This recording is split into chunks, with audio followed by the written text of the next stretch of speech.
थोडं थांबून घ्या आता सगळेच म्हणल्यावरती गाडी केली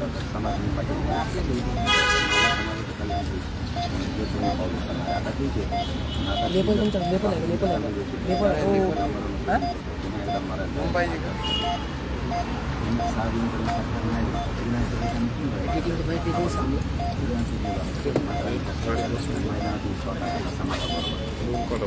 जो उमेदवार आरक्षणाची भूमिका जाहीर करत नाही त्यांच्या विरोधात तुम्ही मतदान करायला आव्हान करताय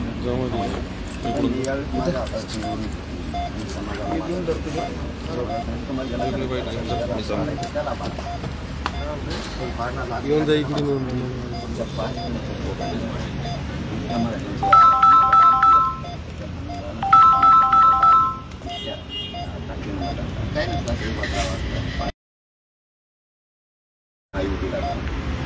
कोणाला मराठा आणि हिंदी या कायद्याच्या बाजूला आपल्याला आणि सगळेच वरील अंमलबजावणी करणारी या बाजूने उद्योग कलाकार पण यावेळी 100% आवश्यक. पण तुम्ही जे केलेला लढा आहे जे आंदोलन आहे त्याचा मोठा परिणाम या निवडणुकीत दिसून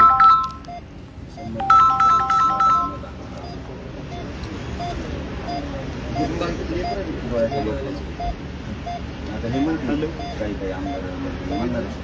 विकास करू मोठाच झाला रोड गावात टाकले विकास केला आमच्या लोकांना खाल्लं सुद्धा आत आले त्यामुळे तुम्ही करणार आता काही जण असं म्हणते पोरा हो त्यांच्या मराठ्यांचे नेते त्यांना आव्हान करून तुम्हाला पुढं चालून पुन्हा सभापती होते तुला पंचायत मेंबर होते तुला जिल्हा परिषदेचे मेंबर होते असं आता म्हणणार आम्ही दाखवणार अरे आमदार आणि म्हणजे जातीचे पोरं मारायला लागले त्यांना सगळ्यांचं नोकरी लोन अधिकारी करणं कुणाला सभापती करतो त्यासाठी कसं समाज वाटलं होतं तुला 4 जण सभापती करायचे किंवा 4 जण सरपंच करायचे काय आव्हानं करताय काय काय आमदार असं आव्हान करते की आपल्याला त्यांच्या मताची गरज नाही 10% आरक्षण दिले घ्या तरी मागे 10% दाखवतो तो मत मोठाले 10% दाखवतो गप्पा मारते भयानक असे मराठा समाजाने पण ठरवलेलं बोललं सभेला जायचं कोणाच्या प्रचाराला जाताना त्यांच्यासाठी मराठीचे पण ना त्यांना फक्त ध्यान पडले की जे मराठ्यांच्या विरोधात तिकडे जाते नेत्या विरोधात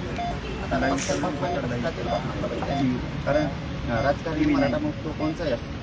महायुतीचा असो महाविकास आघाडीचा असो सगळ्यांच्याच लेकर आरक्षण देणार मग आजपर्यंत फक्त आरक्षणावरच सगळ्या निवडणूक लढवल्या गेल्या का म्हणजे आरक्षणाचं हे दाखवायचं आणि त्याच्यानंतर त्याच निवडणुका लढत राहायच्या आणि मात्र निकाल कुठेही लावायचा लावलाच नाही आतापर्यंत शेतकऱ्याला तेच केलं विकास करू शेतकऱ्याला भाव देऊ कर्जमाफी देऊ सरकारवर शिकच केली यांनी कोणाला काय दिलं कोणाला जाती पातळीचं आमचं काय ते उमेदवार असं करायचं आम्ही निवडणूक जवळ आली की जातीपातीचं बोलत येतात त्याच्यातलं तुम्ही केलं नाही तुम्हीच केलं ना ओबीसीतून आरक्षण मराठ्याचं असं तुम्ही म्हणायचं ओबीसी घेऊ नका आणि मतं वगैरे मागता मग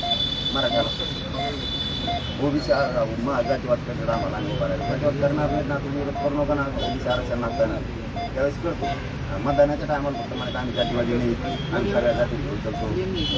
मधल्या 5 वर्षांमध्ये जातीचीच बाजू होती लोक काय भोळे आहेत का लोक येडे आहेत लोकांना कळत आहे ना तो जातीवादी आहे का नाही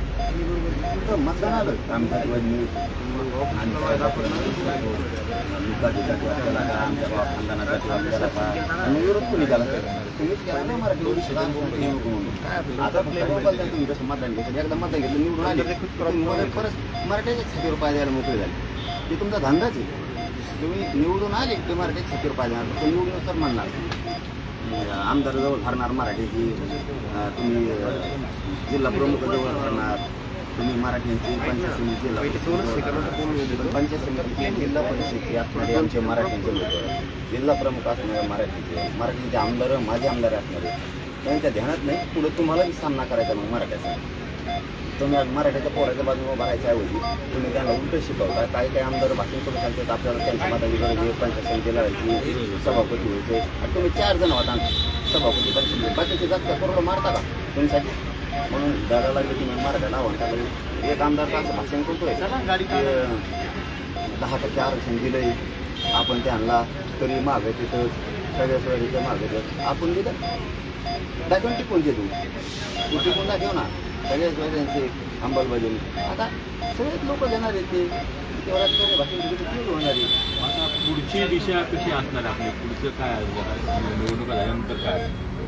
या आता 4 तारखेला मी आमरण उपोषण करतो, 6 तारखेपर्यंत सरकारनं नाही दिलं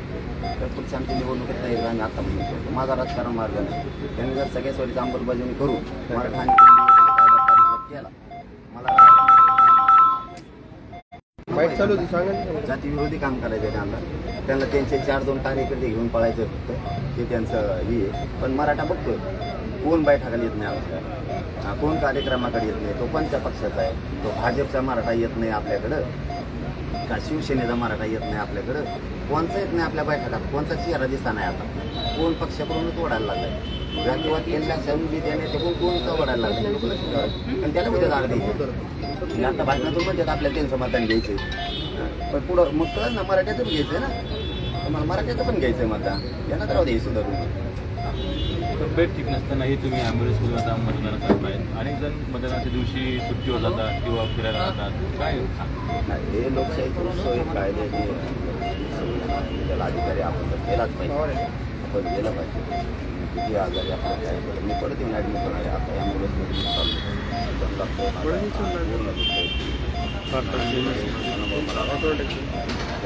मला मरायला बजावला पाहिजे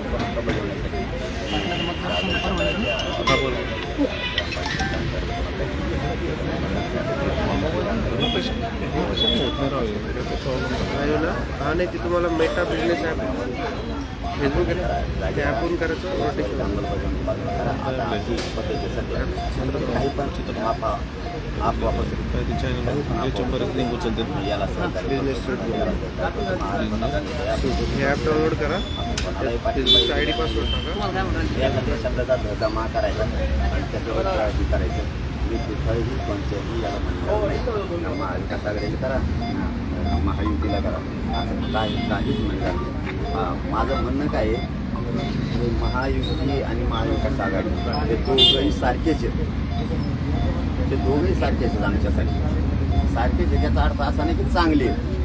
मला म्हणायचा अर्थ होता असा की महायुती आणि महाविकास आघाडी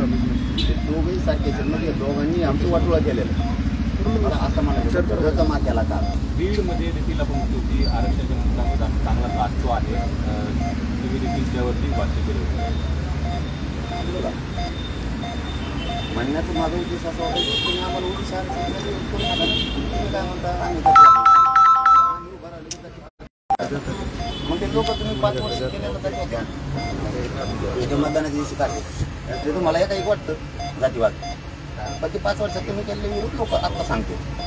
ते तुम्ही आज तुम्ही मग जोडता त्या टायमाला काय पाव जातीवाद केला काय केला मग ते विरोध केला ना तुम्ही ओबीसी आरक्षणाची येऊ नका. नुसतं बीडच नाही सगळ्या महाराष्ट्राबद्दल बोलतो मी, एकच काय नवसायचं नाही आहेत, हे सगळे आतून येते. त्यांना फक्त मराठ्यात बरोबर मोठं व्हायचं, आमदार व्हायचं, मंत्री व्हायचं, खासदार व्हायचं आणि मराठ्यालाच विरोध करायचा. हे 2-4 पक्ष जाते चौकड राहते, सत्ता असून टिकून राहते जिंकून राहते आणि मराठ्याला विरोध करते. यांचा व्यवसाय आहे, हे त्यांना सांगून जातात बरं त्यांच्या समाजाला मी कोणकडे का जाईना आपण जातीतच काम करीन ना असं सांगून जाते. म्हणजे परत आमचे 7 रुपये द्यायला मोकळे निवडून आमच्याकडून येते, पुन्हा म्हणायचं जातीवाद आम्ही पुढे करतो आणि 5 वर्ष केलेलं. मग तुम्ही जर आम्हाला ओबीसी देऊ नका म्हणता त्याला जातीवादच म्हणते, ओबीसी देऊ नका म्हणणं जातीवादच मग येऊ नका ओबीसी तर तुम्ही ओपनचं पण त्यांचं मत कसं करता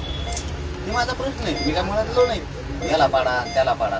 मराठ्यांनी विचारपूर्वक करा, सगळ्या स्वराज्याची अंमलबजावणी असो मग कोणचाही असो कोणत्या पक्षासाठी काही निर्णय करायचं आणि मराठा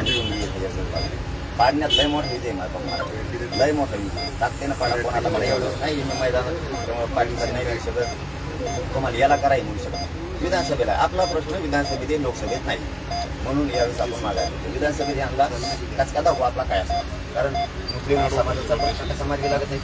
धनगर बांधवाचा कसा लागत नाही, 12 बेरोजगारांचा कसा लागत नाही, दलितांचा मराठ्यांचा ते बघून शेतकऱ्याचा मी स्वतः आहे त्या टायमात माझ्या निवडणुकीत नाही पण देणारी मी या समाजाला गोरगरिबाला देणारे बांधायचे सत्तेत घालायचे त्या निश्चितच आपण बघतो की आता मनोज जरांगे पाटील यांची तब्येत ठीक नसताना देखील आता ते मतदानाचा हक्क बजावण्यासाठी आपल्या अंतरवाली शेजारी बाजूला जे शहागड गाव आहे तिथे निघालेले आहे आणि थोड्याच वेळात ते पोहोचतील आणि मतदान देखील करतील आणि त्यांनी समाजाला देखील आवाहन केले जे सगळ्या सोयऱ्यांच्या बाजूने असतील त्यांनाच मतदान करा असं देखील आवाहन त्यांनी केलेलं आहे. पुन्हा मराठी छत्रपती संभाजीनगर. अरे